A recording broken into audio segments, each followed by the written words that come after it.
السلام علیکم، پروگرام اعتراض ہے میں صدف عبد الجبار آپ کو خوش آمدید کہتی ہوں. اور ملک میں 1973 کے آئین کی گولڈن جوبلی تقریبات کا آغاز ہو گیا ہے. باقاعدہ طور پر 10 اپریل کو اس کے حوالے سے مشترکہ پارلیمنٹ کا اجلاس بھی بلایا گیا ہے.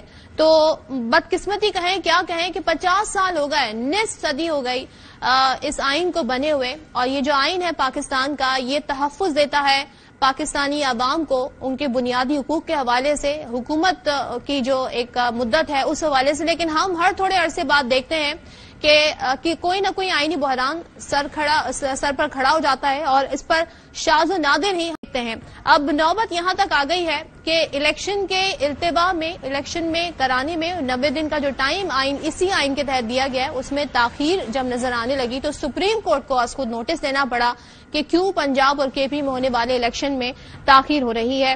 ساتھ ہی یہی ہم دیکھتے ہیں کہ بنیادی انسانی حقوق کی پامالی کے واقعات آئے روز ہمارے سامنے آتے ہیں، جس میں ہم اگر بارکھان واقعے میں جو ابھی گزشتہ دنوں سامنے آیا، جس میں ایک خاتون کی پہلے ویڈیو آتی ہے، وہ ماں اپنے بیٹوں کے حوالے سے، بچوں کے حوالے سے بتاتی ہے کہ کس طریقے سے اسے جیل میں قید رکھا گیا. یعنی آج کی دنیا میں بھی 21ویں صدی میں بھی ہمارے یہاں بربریت کے وہی مظاہرے ہیں، وہی طبقاتی کشمکش نظر آ رہی ہے. وہ دہائی دیتی ہے، اگلے دن خبر آتی ہے کہ جی لاشیں مل گئی ہیں ماں کی، 2 بیٹوں کی، اور اس کے بعد ہمارے سامنے اور ہی کہانی منظر عام پر آتی ہے. وہ عورت تو بازیاب ہو جاتی ہے، لیکن ابھی تک وہ اپنے بچوں کے حوالے سے معاملات آگے نہیں بڑھ سکے ہیں کہ وہ کہاں پر ہے. ایک لڑکی کی لاش ملتی ہے اور اس کا جب میڈیکل لیگل ہوتا ہے تو پتہ چلتا ہے کہ اس کے ساتھ زیادتی بھی ہوئی اور اس کے جسم پر سگریٹوں کے جلے ہوئے نشان بھی ہیں. یہی نہیں، سابق وزیر اعظم عمران خان نے کل ہی ٹیلی ویژن پر آ کر ہمیں بتایا کہ کس طریقے سے ان کے پارٹی کے جو رہنما ہیں، ان سے منسلک ایک شخصیت جو ہیں جاوید علی، ان کے ساتھ کیا ہوا اور کیا اپیل کی عمران خان نے، اس پر بھی نظر ڈال لیتے ہیں. نہ یہاں کوئی قانون کی فکر ہے طاقتور کو، نہ ان کو فکر ہے اپنے آئین کی. ہمارا جو آئین ہے اس کا آرٹیکل 14 وہ واضح طور پہ کہتا ہے کہ ہر انسان کی عزت کی حفاظت کی جائے گی. لیکن جو یہ جاوید علی سے ہوا، آپ کو سننا چاہیے کہ اس انسان سے ہوا کیا. میں اپنی عدلیہ سے، میں اپنے چیف جسٹس صاحب سے کہنا چاہتا ہوں، ہمارے بنیادی حقوق کی حفاظت کون کرے گا؟ اب اس جو ویڈیو میں جاوید علی بیٹھے ہیں وہ پاکستان تحریک انصاف کے رہنما عثمان ڈار کے پی اے ہیں، اور اس حوالے سے ان کا ایک اعترافی بیان بھی سامنے آیا. وہ کیا ہے ذرا اس پہ بھی نظر ڈال لیتے ہیں. اپنے پورے ہوش میں یہ بیان کارڈ کرا رہا ہوں کہ میں 3 ماہ سے عثمان ڈار صاحب کا پی اے تھا. سارے ڈیولپمنٹ کے کام میں دیکھتا تھا اور ٹھیکیداروں سے میرا پورا رابطہ تھا. یہ ٹوٹل جو 4 یونین کونسلوں کی کمیشن تھی، یہ 50 لاکھ روپیہ تھی جو میں نے لے کے دی عثمان ڈار صاحب کو. اب اس بیان کی حقیقت کیا ہے یہ تحقیق طلب ہے. بہرحال جاوید علی نے خود بھی بتایا روتے ہوئے کہ کیا کیا واقعات ہوئے، وہ بھی دیکھ لیتے ہیں. 8-10 پولیس والے آتے ہیں، آنکھوں پہ پٹی باندھتے ہیں، اوپر کپڑا ڈالتے ہیں، پرائیویٹ گاڑی میں ڈالتے ہیں. اس نے کہا ہے کہ آپ کی بیوی کو اٹھائیں گے، بچوں کو اٹھائیں گے، اس کو برہنہ کر کے اس کو ویڈیو بنائیں گے. تو میں ادھر ٹوٹا، میں نے کہا مجھے بتاؤ اب میں نے کرنا کیا ہے. پورا ایک دن انہوں نے لگایا مجھے یہ جو بیان میرا 164 کا انہوں نے لیا یہ ریکارڈ رٹانے میں. تو یہ تو تمام تر معاملات ہیں. ساتھ ہی ہم آڈیوز، ویڈیوز، اعترافی بیانات کے سلسلے دیکھ رہے ہیں. پی ٹی آئی کی جب حکومت تھی تو ان پر الزام لگتا تھا کہ وہ انتقامی سیاست کر رہے ہیں. آج جو زخم کھائے ہوئے ہیں جب وہ اقتدار میں آئے ہوئے ہیں تو ان پر بھی یہ الزام لگ رہا ہے کہ ان کے دور میں انتقامی سیاست ہو رہی ہے، انسانی حقوق کی پامالی ہو رہی ہے. سوال یہاں پر بنیادی اٹھتا ہے کہ ایسے رویے اختیار کر کے جمہوریت کی کون سی خدمت ہو رہی ہے، آئین کی کون سی خدمت ہو رہی ہے، اور اس عوام کو اس سے کیا حاصل ہو رہا ہے. عوام کے مسائل تو جناب یہ ہیں کہ آئین تحفظ دیتا ہے انہیں، ہر طرح کے تحفظ، ان کے تحفظ کی ضمانت دیتا ہے آئین اس ملک کے شہریوں کو. اور آئی ایم ایف سے جب آپ مذاکرات کرتے ہیں، معاملات طے کرتے ہیں تو پھر یہ بھی طے کر لیتے ہیں جناب کہ 2 بیسک پوائنٹ بڑھا دیں، پیٹرولیم لیوی بڑھا دیں، بجلی کے یونٹ کی قیمت بڑھا دیں، گیس کی قیمت بڑھا دیں. لیکن اس کا اثر پڑتا کس پر ہے؟ عوام کو. یہ وہ مسائل ہیں جو آپ کو حل کرنے ہیں. آپ آئے ہیں اقتدار میں عوام کی خدمت کرنے کے لیے، ان کو ریلیف دینے کے لیے، ان کے ساتھ انصاف کرنے کے لیے، نہ کہ اپنے مخالفین کو انتقام کا نشانہ بنانے کے لیے. اس سے عوام کو کچھ حاصل نہیں ہوتا. عوام جو چاہتے ہیں ان کو اس وقت وہی چاہیے. اسی ساری صورتحال پر بات کریں گے. پاکستان تحریک انصاف کے رہنما عثمان ڈار صاحب ہمارے ساتھ ہیں، ناز بلوچ صاحبہ پاکستان پیپلز پارٹی کی رہنما ہمارے ساتھ ہیں. آپ دونوں سے آغاز کرتے ہیں. پہلے تو عثمان ڈار صاحب ذرا یہ جو واقعہ ہے اس کے حوالے سے مختلف ورژن سامنے آ گئے، اعترافی بیان آیا، پھر عمران خان صاحب کی گفتگو اور پھر یہ سب سامنے آیا ہے. تو یہ کیا معاملہ ہے ذرا ہمیں بتائیے گا، اور اس پہ کیا آپ لوگ قانونی راستہ اپنائیں گے؟ دیکھیں صدف، جہاں تک قانونی راستے کی بات ہے، میں تو ضرور چاہوں گا آپ کے پروگرام سے بھی چیف جسٹس آف پاکستان سے نہایت ادب سے احترام سے میں اپیل کرتا ہوں کہ وہ اس کیس میں، جوید علی کے کیس میں سو موٹو نوٹس لیں، اور یہ پراپر انویسٹیگیٹ ہونا چاہیے کہ ایک گریڈ 4 کی چوکیدار کی نوکری لینے والا شخص، ایک غریب آدمی، جوید علی گریڈ 4 کی نوکری تھی، چوکیدار تھا، اس کو اٹھایا، چلیں جی اٹھا لیا، اس کے آنکھ پہ پٹی باندھی، اس کا چہرہ پورا انہوں نے کور کیا، اوپر کپڑا ڈالا، اس کو اس طرح لے کے گئے جیسے کوئی کلبھوشن یا دیو کو، دہشت گرد کو آپ کہیں کسی ایسی جگہ، ایسے مقام پہ لے کے جاتے ہیں کہ پتہ نہ چلے کہاں جا رہا ہے۔ یہ سوالات ہیں جن کے جواب تلاش کر رہی ہے اس وقت یہ قوم۔ جو ناظرین آپ کے سن رہے ہیں کہ وہ کون لوگ تھے جو جوید کے منہ پر کپڑا ڈال کر اسے لے گئے، پھر 7-8 لوگ جیسے اس نے بتایا، ایک تو آج اس نے قرآن پاک پر آپ نے کہا کہ آپ دے کر، ٹھیک ہے، وہ ہمارے سامنے پوری ڈیٹیل آ گئی ہے۔ ڈاکٹر صاحب یہی اعترافی بیانات آپ کے دور میں جب آتے تھے، ڈاکٹر صاحب، ہاں ڈاکٹر صاحب جب اس طرح کے بیانات آتے تھے، اقبالی جرم کے بیانات آتے تھے، تو ان کو بنیاد بنا کر آپ جن کو چور ڈاکو کہتے تھے، پھر ان کی گرفتاریوں کے مطالبے کرتے تھے، تو آپ کو اب اس بات کا احساس ہو رہا ہے کہ اعترافی بیانات لیے کیسے جاتے ہیں؟ دیکھیں بڑا زبردست صدف آپ نے سوال کیا ہے۔ پہلے تو میں بتا دوں کہ جوید تو ایک مورا ہے، اصل ہدف تو میں ہوں، اصل تو مجھے فکس کرنا چاہتے ہیں۔ تو پہلے تو میں آپ کے پروگرام سے پیغام دینا چاہتا ہوں امپورٹڈ سرکار کو، امپورٹڈ حکومت کو، کہ عثمان ڈار کو پکڑنے کے لیے آپ سیالکوٹ کے لوگوں کو کیوں پریشان کر رہے ہیں، کیوں اٹھا رہے ہیں؟ آپ سیدھا ہی پکڑ لیں، مجھے پکڑ نہیں ہے نا، مقصد یہ ہے جوید کو اٹھایا ہے، سرکاری افسروں کو اٹھایا ہے، ایک جہانگیر بٹ نامی SDO ہے اس کو اٹھایا، وہ جیل میں ہے، وہ 7 دن ریمانڈ پہ رہا ہے، اس سے بھی کہتے رہے ہیں کہ عثمان ڈار نے کوئی ٹھیکوں میں پیسے کھائے ہیں، کنفرم کرو، اس نے نہیں کنفرم کیا، مختلف چیزیں، مختلف لوگوں کو ایک ہراساں کر رہے ہیں۔ تو کیا کیوں کر رہے ہیں؟ ایک تو میں آپ کے پروگرام سے یہ سوال اٹھا رہا ہوں۔ دوسرا جو آپ نے بات کی ہے صدف، عثمان ڈار کے کسی کک، مالی، ڈرائیور، ملازم کے اکاؤنٹ سے کروڑوں اربوں روپے نہیں پکڑے گئے پاکستانیوں، جس طرح شہباز شریف کے پرسنل، جو یہ منظور پاپڑ والا، مشتاق چینی والا، یہ فلودے والا، کلفی والا، یہ جتنے لوگ تھے یا جو بھی ملازمین تھے شہباز شریف کے، کوئی کک تھا، مالی تھا، ڈرائیور تھا، اربوں روپے پکڑے گئے ہیں صدف ان کے اکاؤنٹ سے۔ وہ اوپن اینڈ شٹ کیسز ہیں جن کی آپ بات کر رہی ہیں۔ میرے بتائیں نا، میرے کون سی کوئی فائنینشیل اسٹیٹمنٹیں پکڑ لی ہیں، یا جوید علی کے اکاؤنٹ سے کون سے کوئی کروڑوں روپے نکل آئے ہیں جس غریب کے بچے کو اٹھا کے ٹارچر کیا ہے، ننگا کیا ہے، الٹا لٹکایا ہے، سیدھا لٹکایا ہے، اس کی بیوی کو جس طرح کہہ رہے ہیں برنا کریں گے، بے لباس کریں گے، سوشل میڈیا پہ ویڈیو چلا دیں گے۔ آپ اس کا بیان تو انہیں لرز اٹھی ہے یہ قوم اس طرح کے حالات سن کے کہ ہو کیا رہا ہے۔ تو اگر اسی طرح پکڑ کر کے جیلی مقدمے بنانے ہیں تو ہم تیار ہیں۔ ناز آپ کی طرف آتی ہوں، بتائیے گا، حکومت بدلتی ہے، چہرے بدلتے ہیں، لیکن طریقہ کار نہیں بدلتا۔ 1973 کے آئین کی گولڈن جوبلی بنا رہے ہیں، لیکن حالات یہ ہیں کہ سیاسی معاملات میں بھی آئین پر جہاں پر عمل درآمد ہونا ہے اور سیاستدانوں نے کرنا ہے، حکومت نے کرنا ہے، ان معاملات میں بھی عدالتوں کو از خود نوٹس لینے پڑتے ہیں۔ تو سیاستدان کیوں نہیں مسائل کا حل نکالتے؟ بسم اللہ الرحمن الرحیم۔ صدف، بالکل پاکستان پیپلز پارٹی اور شہید ذوالفقار علی بھٹو کا جو تحفہ ہے آئین پاکستان 1973 کا آئین جو ہے، میں سمجھتی ہوں کہ یہ ثابت کرتا ہے کہ پیپلز پارٹی نے ہمیشہ جمہوریت کے لیے جدوجہد کی، کوشش کی، سٹرگل کی، قربانیاں دیں، اور اس کے علاوہ یہ کہ جمہوریت کو مضبوط کرنے کے لیے آئین پاکستان کا تحفہ دیا۔ اس بات میں کوئی شک نہیں کہ اگر آپ قربانیوں کی بات کریں تو لگاتار اگر کسی سیاسی جماعت نے قربانیاں دی ہیں ہر دور میں، چاہے آمروں کا دور ہو چاہے جمہوری دور ہو، اگر جیلوں کی صعوبتیں برداشت کی تو پاکستان پیپلز پارٹی نے کی۔ آج یہاں پہ ہوتا ہے، ہم دیکھتے ہیں کہ کوئی اگر ایک دن کے لیے گرفتار ہوتا ہے تو بیوی بچوں کی تصویریں ان کی لگا کے شہید محترمہ بے نظیر بھٹو کے ساتھ موازنہ کیا جاتا ہے۔ ہمیں افسوس ہوتا ہے کہ کہاں شہید بے نظیر بھٹو صاحبہ کی قربانیاں اور کہاں انہوں نے جو جیلیں کاٹی, جو انہوں نے اذیتیں سہی ضیاء الحق کے دور حکومت میں, جو انہوں نے تکلیفیں دیکھی, پھر جو ملک سے باہر ان کو جانا پڑا, ان کی اسٹرگل اور سیکریفائس اینڈ ہوئی اسیسینیشن کے اوپر, ملک میں جمہوریت کی ریسٹوریشن کے لیے اپنی جان کی قربانی دی, اس کو کہتے ہیں قربانی. سوال یہاں پہ زمان موازنے سے پاک کے نہیں اندر ہے. چھپ کے بیٹھ جانے کو سیاسی قربانی اور اسٹرگل نہیں کہتے صدف.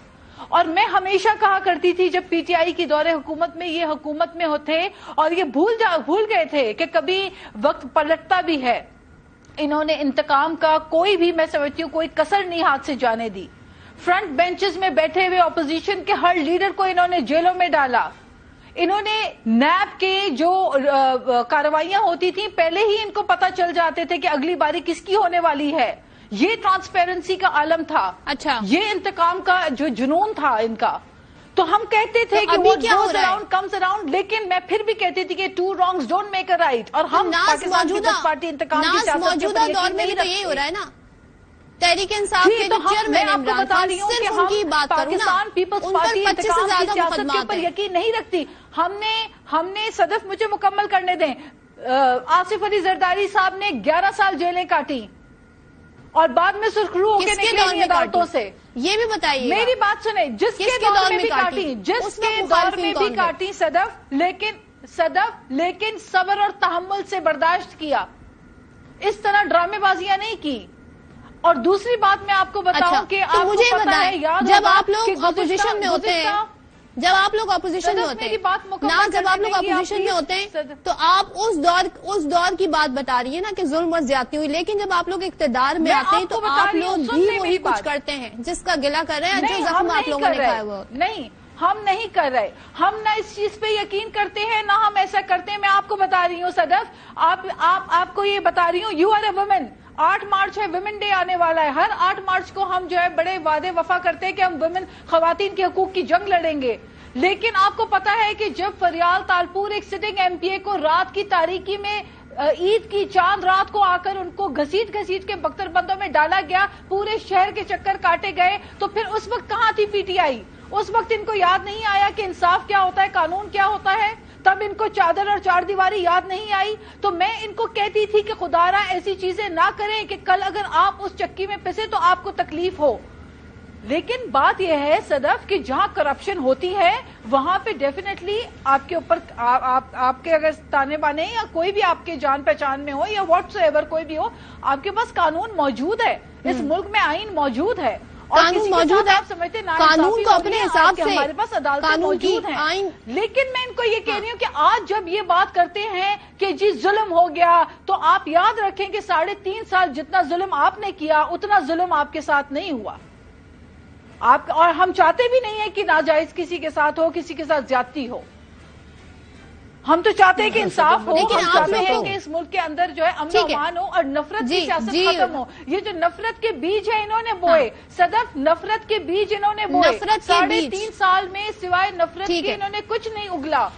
ان کی زبان پہ صرف گالیاں ہوتی تھیں, ان کی یہ دوسروں پہ منشیات کے 50-50 کلو کے پوائنٹ آ گیا, تو وہ بھی تو لوگ متاثر نہیں ہوتے تھے. اس وقت ان کے کیا خیالات, یہ جو سارے گلے شکوے ان کے آپ سے یہ کہتے ہیں جو کہ مریم نواز بھی کہتی ہیں, اس کا مطلب یہ نہیں کہ یہ وہ سب ہے جو آپ نے کیا, لیکن آج آپ لوگ وہ کاٹ رہے ہیں جو آپ لوگوں نے بویا. جی ناز, آپ کو پوائنٹ آ گیا. جی ڈاکٹر صاحب کہیے گا.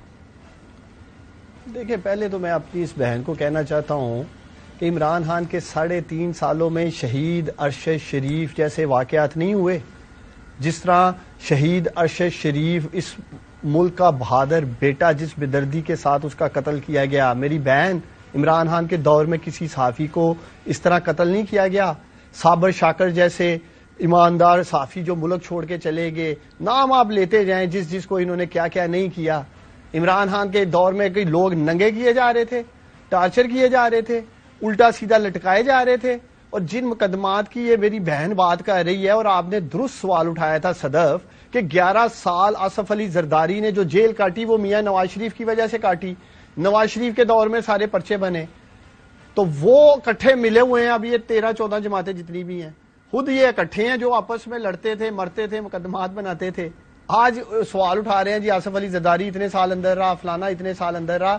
میں صرف یہ کہنا چاہتا ہوں آپ کے پروگرام سے صدف، لاؤڈ اینڈ کلیئرلی، اگر عثمان ڈار نے کرپشن کی ہے، عثمان ڈار نے ٹھیکوں میں پیسے کھائے ہیں، تو پھر عثمان ڈار کی سزا یہ ہے کہ اس کو سیالکوٹ کے چونک چوراہوں میں پھانسی دے دیں. آپ یہ طریقہ کار نہ اختیار کریں کہ لوگ کرپشن بھی نہ کریں. ان کو فکس کرنے کے لیے آپ جوید علی جیسے لوگ اٹھائیں، 164 کا جھوٹا بیان لیں، ننگا کریں، ان کی تہذیب کریں، انہیں ذہنی ٹارچر دیں، اس کی بیوی بچوں کو اٹھا کے شوق دینے کی اور برنا کرنے کی باتیں کریں. رہنے دیں. پھر اگر کرپشن کی ہے میں یہ سارا کچھ فیس کرنے کے لیے تیار ہوں. میرا آپ کے پروگرام سے ایک دفعہ میں یہ سوال اٹھا رہی ہوں، میری ایک اپیل ہے صدف، آپ دونوں سیاستدان ہیں نا. ڈی جی سن لیں ذرا، میں ایک second. D G anti corruption, مجھے امید ہے آپ کا پروگرام سن رہے ہوں گے. میں اپیل کرنا چاہتا ہوں آپ کے پروگرام سے پاکستانیوں کے، میرا مقدمہ اوپن ٹرائل ہونا چاہیے. سارے میڈیا کے کیمروں کے سامنے میرا احتساب کریں، سیالکوٹ کے عظیم لوگوں کے سامنے میرا احتساب کریں. میں نے جو چورا چکاری کی ہے، جو ڈاکے ڈالے ہیں، میں جواب دوں گا لوگوں کے سامنے، میڈیا کے ساتھ. بند کمروں میں انکوائری نہیں کر رہی، بند کمروں میں انکوائری نہیں ہوگی اینٹی کرپشن کی میری.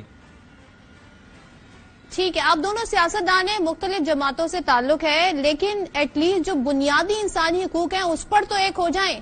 وہ جو ذکر کر رہی ہیں ناز صاحبہ، کس طریقے سے چادر چار دیواری کا تقدس پامال ہوا، جو ذکر کر رہے ہیں اس وقت عثمان ڈار صاحب اور ارشد شریف صاحب کے حوالے سے ہم بھی گفتگو کریں گے. ایسے واقعات کیوں رونما ہوئے، کیوں صحافیوں پر پرچے کٹ رہے ہیں، کیوں یہ والے بنیادی انسانی حقوق پر آپ لوگ ایک نہیں ہو جاتے؟ اس آئین نے تحفظ دیا ہے اس ملک کے شہریوں کو، تو اس کے اوپر تو سیاست نہ ہو. سیاست کریں پالیسیز پر، سیاست کریں حکمرانی پر، ناز ان چیزوں پر تو ایک ہو سکتے ہیں آپ لوگ. جی دیکھیں، ہم نے ان کو اس وقت بھی سمجھایا تھا، اور میں آپ کو یہ بتاؤں کہ میں فخریہ طور پہ یہ کہتی ہوں کہ اپوزیشن میں بھی جب ہم تھے تو بلاول بھٹو صاحب، one of the youngest who is now one of the youngest foreign minister of Pakistan، انہوں نے اس وقت بھی ایک نوجوان لیڈر کے طور پہ انہوں نے بات کی تھی کہ سب مل کر ایک ہو کر بیٹھ کر ملک میں میثاق معیشت کریں، چارٹر آف اکانومی پہ بات کریں، ملک کو بہتر ڈائریکشن پہ بات کریں. لیکن ان کے رویے کیا تھے؟ ان کے رویے یہ تھے کہ عمران خان صاحب بطور وزیر اعظم پارلیمنٹ میں آنا پسند نہیں فرماتے تھے، اور اگر آتے بھی تھے تو اپنے چہرے کا رخ اس طرف کر کے وہیں سے ہی نکل کے روانہ ہو جاتے تھے. تو ان کے اندر ٹالرنس نہیں تھی. ایک ڈیموکریٹک نارم کی جو یہ بات کرتے تھے، ویسٹ کی مثالیں دیتے تھے، ویسٹ میں ایسے نہیں ہوتا.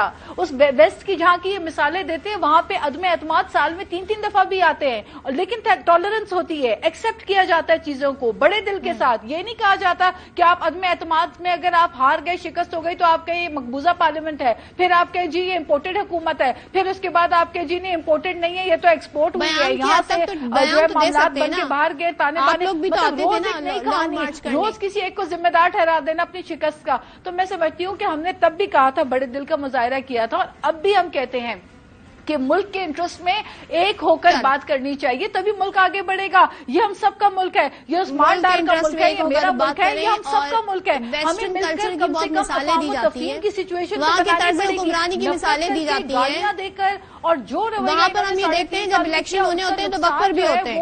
ٹھیک ہے، آپ کا پوائنٹ آ گیا جی.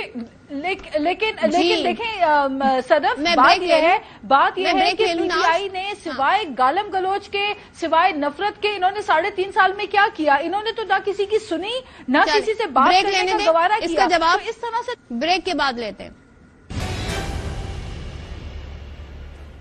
Welcome back once again. اور ڈار صاحب، آپ لوگوں نے جیل بھرو تحریک کا آغاز کیا ہوا ہے، مختلف شہروں سے ہم دیکھ رہے ہیں کارکنان گرفتاریاں دے رہے ہیں. آج وزیر داخلہ کیا کہہ رہے ہیں وہ سن لیتے ہیں، پھر آپ سے میں سوال کرتی ہوں اس حوالے سے.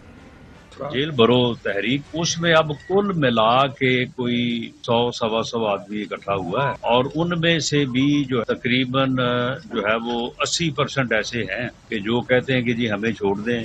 ان سب کو 30 دن کے لیے نظر بند کیا ہے، اور یہ کہتے ہیں کہ جی دیکھیں جی ان کے ساتھ دہشت گردوں والا سلوک ہوا ہے، کسی کو کہیں بھیج دیا. وہ بھائی آپ جیل میں جانا چاہتے ہیں، آپ کو جیل میں بھیجا ہے. ہم جیلوں کی سیر کروا رہے ہیں تاکہ آپ تمام جیلوں کے حالات کو آپ کو معلوم ہوں. پہلے دور دراز کی جیلیں بھریں گے، اس کے بعد پھر نزدیک کی بھریں گے. جیل بھرو تحریک اب پی ٹی آئی کے لیے اور عمران خان نیازی کے لیے ڈوب بھرو تحریک جو ہے وہ بن چکی ہے. تو ڈار صاحب کیا کہیے گا؟ تنقید یہ کر رہے ہیں، وہ تو کہہ رہے ہیں آئیں ہم تو آپ کو سیر کروائیں گے، پہلے دور دراز کی جیلوں میں لے جائیں گے، پھر قریب والی میں رکھیں گے. تو سر یہ جو ہسٹری بتاتی ہے جیل بھرو تحریک کی، تو بڑا کٹھن اور آزمائشوں والا مرحلہ ہوتا ہے. تو کس طرح آپ اپنے مقاصد اچیو کر سکیں گے؟ دیکھیں صدف، حکومت تو اپنا ایک بیانیہ لے کے، یا جو ابھی آپ نے ان کا کلپ دکھایا ہے رانا صاحب کا کہ جی جیل بھرو تحریک جو ہے وہ ناکام ہو گئی ہے اور کارکنان کم ہے. دیکھیں سمبولیکلی لیڈرشپ ریسٹ کر رہی، اپنے خود کو ریسٹ کروا رہی ہے، اور جو ہمارے ورکرز ہیں وہ آپ دیکھیں ہزاروں کی تعداد میں پہنچتے ہیں، موبلائز ہو رہے ہیں. تحریک کا جو اصل میں سمجھتا ہوں خون گرمانے والی جو طاقت ہے وہ تو ورکرز ہیں.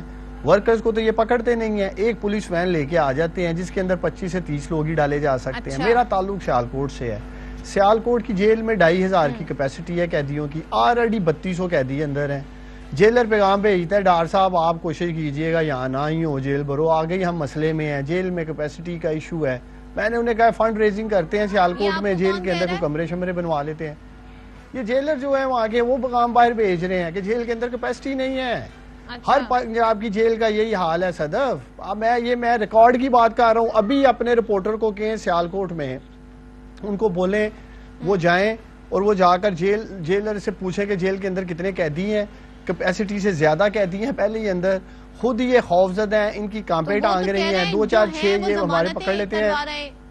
وہ کہہ رہے ہیں ہمیں رہا کر دو. ضمانت کیا کروا رہے ہیں؟ گئے کیوں تھے؟ ابھی دیکھیں ابھی آپ کے پروگرام میں جو ٹکرز نیچے چل رہے ہیں جام پور کے، جو ان 14 سیاسی جماعتوں کی قبر کھود دی ہے عمران خان نے اور پی ٹی آئی کے کینڈیڈیٹ نے جام پور میں.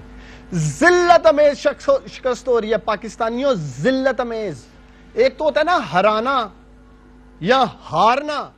ان 14 جماعتوں کا کینڈیڈیٹ اگر آپ ARY نیوز کے نیچے رزلٹس دیکھیں جو سکور کارڈ آ رہا ہے پی ٹی آئی کا، انہیں تو شرم سے ڈوب مرنا چاہیے ان 14 جماعتوں کے حکمرانوں کو کہ اکیلا عمران خان ہے پاکستانیوں اور ایک طرف یہ 14 جماعتوں کا ٹولہ چوروں ڈاکوؤں لٹیروں کا، اور عوام اپنے ووٹ اور ٹھپے کی طاقت سے صدف فیصلے سنا رہی ہے. اسی لیے تو یہ الیکشن سے بھاگ رہے ہیں، اسی لیے ساری پی ٹی آئی کو یہ اندر کرنا چاہتے ہیں. فواد چودھری کو اندر ڈال دو، عثمان ڈار کو اندر ڈال دو، شہباز گل کو ڈال دو، اعظم سواتی کو ڈال دو، عمران خان کو اندر ڈال دو، ساری پی ٹی آئی کو ڈال دو اندر. اتنے خوفزدہ ہیں کہ ان کا کوئی کینڈیڈیٹ ہی باہر نہ رہے. میں آپ کو بتا دوں یہ عمران خان کو جیل میں ڈالیں، یہ عثمان ڈار کو جیل میں ڈالیں، ہماری لیڈرشپ کو جیل میں ڈالیں، ہمارے ورکر الیکشن لڑیں گے ان کے مقابلے میں. عمران خان جیل میں سے بیٹھ کے 3 چوتھائی اکثریت لے گا. میرا یہ کلپ ریکارڈ پہ رکھنا. عمران خان جیل سے بیٹھ کے 3 چوتھائی اکثریت لے گا اس ملک میں. عمران خان جیل میں بیٹھا ہوا اس ملک کا وزیر اعظم ڈکلیئر ہوگا. آپ دیکھنا پی ٹی آئی 3 چوتھائی اکثریت لے گی، ساری لیڈرشپ جیل کے اندر ہوگی. یہ کیا بات کر رہے ہیں؟ یہ میری بہن بیٹھی ہے نا، اعلان کرے کہ ہاں ہونا چاہیے ملک میں الیکشن. کیوں نہیں 9 روز میں خیبر پختونخوا اور پنجاب میں الیکشن ہو رہے؟ بھاشن تو 1973 کے آئین کی ایسے دیتے ہیں یہ پیپلز پارٹی والے کہ پتہ نہیں انہوں نے کیا آئین کی ادھر دودھ اور شہد کی ندیاں بہائی ہیں. آج اسی 1973 کے آئین جس کا یہ رونا اور راگ لاپتے ہیں بھٹو کا، اس کی دجیاں اڑائی جا رہی ہیں، اس کی آئین شکنی ہو رہی ہے. کیوں نہیں بلاول بھٹو آواز اٹھا رہا؟ کیوں نہیں آصف علی زرداری آواز اٹھا رہا؟ کیوں نہیں پیپلز پارٹی آواز اٹھا رہی؟ 1973 کے آئین کی دجیاں اڑائی جا رہی ہیں، دجیاں اڑائی جا رہی ہیں. 90 روز میں الیکشن ہونا چاہیے. کھڑے ہوں، اخلاقی جرات کا مظاہرہ کرے، ٹاک شوز میں بیٹھ کے چورن نہ بیچیں. عمران ہاں یہ کر گیا، ہمارے ساتھ ایسا ہو گیا، لیاد دارپور کے ساتھ یہ ہو گیا. آئین پہ آئیں، آئین پہ رول آف لا کی بات کریں، آئین اور قانون کی بالادستی کی بات کریں. پاکستانی سننا چاہتے ہیں، اسی لیے عزت شکست ہو رہی ہے جام پور میں، اس لیے لوگ رد عمل دے رہے ہیں ٹھپے لگا لگا کے. مجھے بتائیے گا یہ جو نتائج آ رہے ہیں ضمنی الیکشن کے جو پنجاب میں بھی ہوئے تھے وہ بھی نتیجہ پی ٹی آئی کے حق میں، ابھی جو خیر نتیجہ بھی پرانا باقی، لیکن بلاول بھٹو آج کہہ رہے تھے کہ تمام مسائل کا حل آئین میں موجود ہے اور اللہ تعالیٰ کی حاکمیت کے بعد یہ آئین اس ملک کا عوام کو یہ حق دیتا ہے کہ جناب آپ اپنے حکمران چنیں تو آئیں الیکشن کرا دیں پھر تاکہ حل نکلے مسئلے کا. تو پھر کال و فعل میں تضاد کیوں نظر آتا ہے ہمیں سیاستدانوں کے اور پیپلز پارٹی کی اگر ہم بات کریں؟ دیکھیں اگر آئین پاکستان پہ اتنے اعتراضات ہیں میرے بھائی عثمان کو، تو یہ بھول گئے کہ 3.5 سال جب یہ حکومت میں تھے تو اسی آئین پاکستان کے تحت انہوں نے حلف لیا تھا اور حکومت میں رہے، اور اسی آئین پاکستان کے تحت ہی آپ عدم اعتماد ہوئے اور عدم اعتماد میں آپ نے شکست حاصل کی. پھر آپ نے آئین کی دھجیاں بکھیرنے کے لیے جس طرح اسمبلیز کو تحلیل کر دیا، اس وقت آپ کو سوچنا چاہیے تھا کہ آئین پاکستان کی پاسداری کتنی اہم ہے. آپ نے نہیں سوچا اس وقت، وہ تو عدالتوں کو آ کے فیصلہ دینا پڑا کہ آپ نے غلط کیا تھا، لہٰذا پارلیمان جو ہے وہ بحال ہوئی. تو آئین پاکستان کی دھجیاں بکھیرتے آپ رہے، ہم ہمیشہ آئین پاکستان کا تحفظ کرتے رہے ہیں اور کرتے رہیں گے. اور جہاں تک بات ہے جیل بھرو تحریک، تو جیل بھرو تحریک تو تب ہوتی ہے جی میری گزارش، یہ تو الیکشن کمیشن کا ڈومین ہے نا. الیکشن کمیشن با اختیار ہے اور یہ اس کا اختیار ہے کہ وہ جب سمجھے بہتر انداز سے الیکشنز کب ہو سکتے ہیں وہ کروائے گی. اب بلدیاتی انتخابات ہوئے تھے نا کراچی میں، شکست ہوئی. جامپور کا بڑا چلا رہے ہیں میرے بھائی. بلدیاتی انتخابات میں کیا ہوا؟ کراچی کے لوکل باڈی الیکشن میں پہلے نہیں، دوسرے نہیں، تیسرے نمبر پہ آئے ہیں.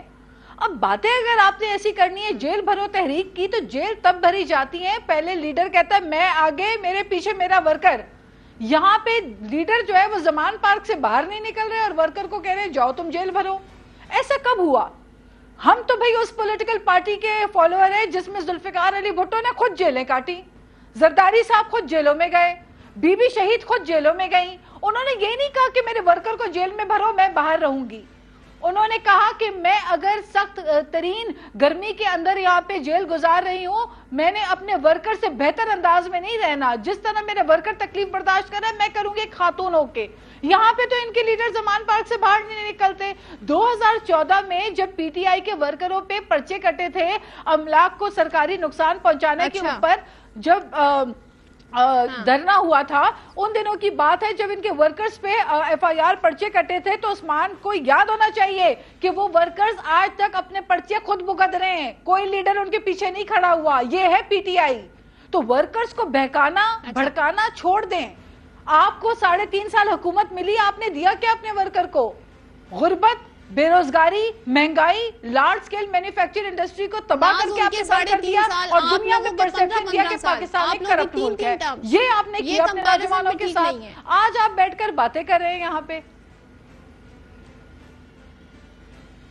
اچھا یہ ذرا سا مجھے بتا دیں، اسپیکر اجازت دیں گے 35 اراکین کو شرکت کی کل کے اجلاس میں؟ دیکھیں اب یہ ایک اور مزاحیہ ان کا سیریز چل رہا ہے، ایک بہت مزاحیہ کامیڈی سیریز چل رہا ہے. خود پہلے استعفے دیتے ہیں، پھر ہر ٹاک شو میں آ کے چلا کے کہتے ہیں او جی ہم نے استعفے منہ پہ مار دیے، ہمارے استعفے منظور کرو. اور جب اس کے بعد ٹویٹیں کرتے ہیں ہمارے استعفے منظور کرو. جب استعفے منظور ہو جاتے ہیں 10 ماہ تک مہلت دی جاتی ہے، اس کے بعد استعفے کے منظور ہوتے ہیں، منظور ہونے لگتے ہیں تو یہ آ کے اسپیکر صاحب کے گھٹنے پہ بیٹھ جاتے ہیں، پیر پکڑتے ہیں کہ جی نہیں ہمارا استعفیٰ نہ منظور کرنا.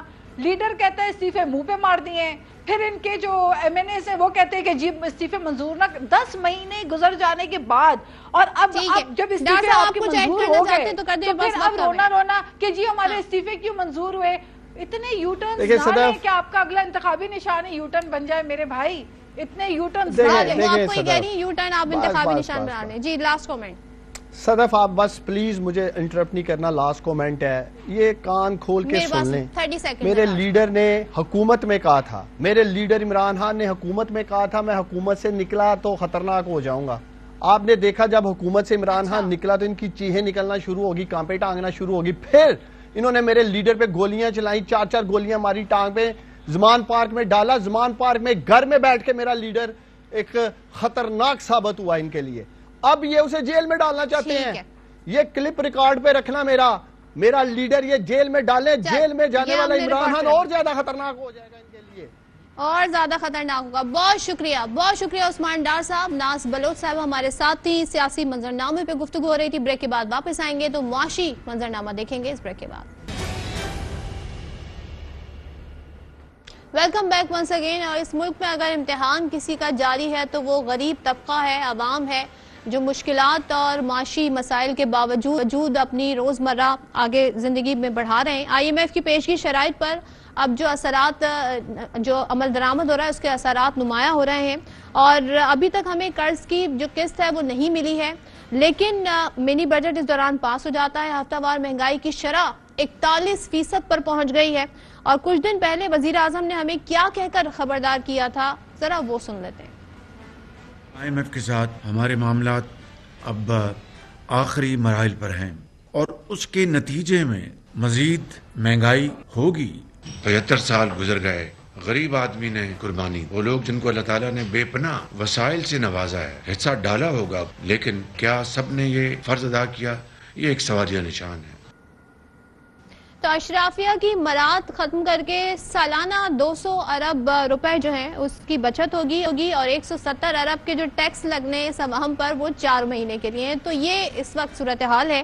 دوسری جانب شرح سود میں ابھی خبر یہ آئی ہے کہ مزید 2% اضافہ کیا جا رہا ہے. اس کا مطلب یہ ہے کہ مہنگائی کا مزید طوفان آئے گا، بے روزگاری بڑھے گی. ایسی صورتحال میں کس طریقے سے لوگ اپنی روزمرہ کریں، کس طریقے سے حالات سدھریں گے؟ ہمارے ساتھ موجود ہیں ماہر معاشیات خرم شہزاد صاحب. شہزاد صاحب، شرح سود تو بڑھائی جاتی ہے مہنگائی کنٹرول کرنے کے لیے، لیکن معاشی سرگرمیاں مان پڑ گئی ہیں اور ایسا دیکھنے میں بھی آ رہا ہے. اس سے تو بے روزگاری میں بھی اضافہ ہوگا. تو یہ اسٹریٹجی کس طرح افیکٹو ہو سکتی ہے؟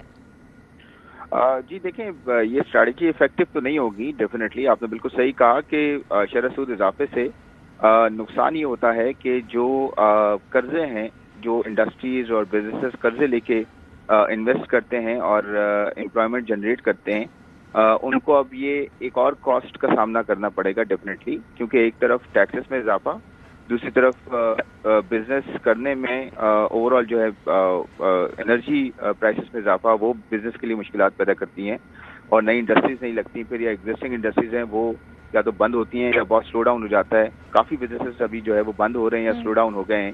اور تیسرا پھر یہ ہو کہ شرح سود میں اضافہ کیا جائے تو یہ تو ڈیفینیٹلی چاروں طرف سے جو ہے امپیکٹ کریٹ کرے گا، جس کی وجہ سے جو نئی امپلائمنٹ ہے وہ جنریٹ ہونا تو ایک طرف، جو ایگزسٹنگ امپلائمنٹ ہے یا روزگار ہے وہ بھی کم ہونا شروع ہو جائے گا، کیونکہ بڑی بڑی فیکٹریز جو ہیں وہ پھر اپنی جو لیبر ہوتی ہے اس کو لے آف کرتی ہیں. تو مجھے لگتا ہے کہ یہ افیکٹو نہیں ہوگا اتنا زیادہ. اس کی وجہ یہ ہے کہ جو مہنگائی کنٹرول کرنے کے لیے اگر شرح سود میں اضافہ کیا جاتا ہے تو وہ مہنگائی جو ہے کنزمپشن کی وجہ سے اگر بڑھے تو اس میں جو ہے شرح سود کو بڑھانا چاہیے ڈیفینیٹلی اور اس کو کنٹین کرنا چاہیے. یہاں پہ مہنگائی میں جو اضافہ ہے وہ یا تو کھانے پینے کی اشیاء میں ہے یا پھر ان اشیاء میں ہے جن کی امپورٹ روکی گئی ہے. تو ایک طرف اگر امپورٹ روک دیں گے، دوسری طرف انرجی پرائسز خود بڑھائیں گے اور ٹیکسز میں اضافہ کریں گے، پھر تیسری طرف اس لیے شرح سود بڑھانا چاہیے کہ ان سب میں اضافہ ہو رہا ہے تو وہ تو پلانڈ انکریزز ہیں. تو میرے خیال میں اسے ذرا فیصلہ کرنا ہے کہ شرح سود کب بڑھانا ہے، کتنا بڑھانا ہے، کیا اس کا امپیکٹ آئے گا یا نہیں آئے گا. تو اس کو ذرا سمجھ کے، یہ مہنگائی کی جو شرح ہے 41% کو کراس کر چکی ہے. تو سر یہ بتائیے گا یہ مزید کتنا اور اوپر جائے گی؟ اگر ہم صرف جنوری کی بات کریں تب 28% کے قریب تھی. جی دیکھیں، یہ 30% تک جا سکتی ہے، 30 کو بھی کراس کر سکتی ہے. اور اس میں دیکھیں وجوہات کیا ہیں. وجوہات یہ ہیں کہ جو مہنگائی کی مین فورس ہے وہ فوڈ انفلیشن ہے، کھانے پینے کی اشیاء، جس میں چکن ہے، جس میں ایگز ہیں، ملک ہے، گندم ہے، آٹا ہے، اس میں چینی ہے، اس میں چاول ہیں. تو یہ تو اس کی دو وجوہات ہیں. ایک تو یہ کہ فلڈ کی وجہ سے آپ کے یہاں جو پورا لاجسٹکس، پوری سپلائی چین ہے وہ ہرٹ ہوئی ہے، تو وہ تو انٹرسٹ ریٹ سے جو ہے وہ کنٹرول نہیں ہوگی. دوسرا یہ ہے کہ امپورٹس، جیسے چکن فیڈ ہے، اگر چکن مہنگی ہو رہی ہے تو چکن فیڈ جو ہوتا ہے، جو اس کی خوراک ہے، وہ باہر سے آتی ہے، تو اس کو روکا جا رہا ہے یا کم کیا جا رہا ہے، تو اس کی وجہ سے مہنگائی ہو رہی ہے. تو دیکھیں یہ کرنا ہی ہوگا کہ گورننس بہتر کرنی ہوگی اور سپلائی چین بہتر کرنی ہوگی. دوسرا یہ اپنے خرچوں کو کم کرنا چاہیے، جہاں سے آپ کو جو ہے وہ یہ امپورٹس وغیرہ کم ہو سکتی ہیں اور ریلیٹیولی آپ کے پاس روم بن سکتا ہے ڈیٹ کو سروس کرنے کا یا قرضے واپس دینے کا. میرے خیال میں IMF کو بھی ہمیں سمجھانے کی ہی ضرورت ہے کہ 200 بیسس پوائنٹ بڑھانے سے نقصان زیادہ ہوگا اور اس کے فائدے شاید نہیں ہوں گے. اور آنے والے دنوں میں مہنگائی کم نہیں کرنے پہ صرف ہی اس کے دل سے نکل سکتی ہے یا وہ مسکرا سکتا ہے. وہ کتنے اور خرچے کم کرے؟ ابھی تو اشرافیہ نے جو مراعات اپنی کم کی ہیں تو اس کے مطابق یہ بتایا جا رہا ہے کہ سالانہ 200 ارب روپے کی بچت ہوگی. تو اس سے کس کا فائدہ ہوگا؟ عوام پہ کیا اثر پڑے گا؟ کیا ان پر جو بوجھ ہے اس وقت مہنگائی کا وہ کم ہوگا اس سے؟ دیکھیے یہی پرابلم ہے کہ یہاں پہ بوجھ بانٹنا ہوگا، یہ بانٹا نہیں جا رہا. یہاں پہ کوئی پلان نظر نہیں آ رہا کہ اگر آپ ٹیکس بڑھا دیں گے عوام پہ، آپ بجلی کی قیمتیں بڑھا دیں گے عوام پہ، گیس کی قیمتیں بڑھا دیں گے، کرنسی کو کی قدر میں کمی کر دیں گے، تو عوام جھیل رہی ہے زیادہ تر. اور یہ 200 ارب روپے کا میرا نہیں خیال امپیکٹ ہوگا، کیونکہ 200 ارب کا نمبر کہیں سے آتھینٹیکیٹ کرنا مشکل ہے. بات یہ ہے کہ جو جتنے وزراء ہم ایڈ کرتے جا رہے ہیں ان کو ہمیں آدھے 2 یعنی کہ ہمیں 30 پہ لے کر آنا ہے. پروونسز کے پاس جو سارے منسٹریز ہیں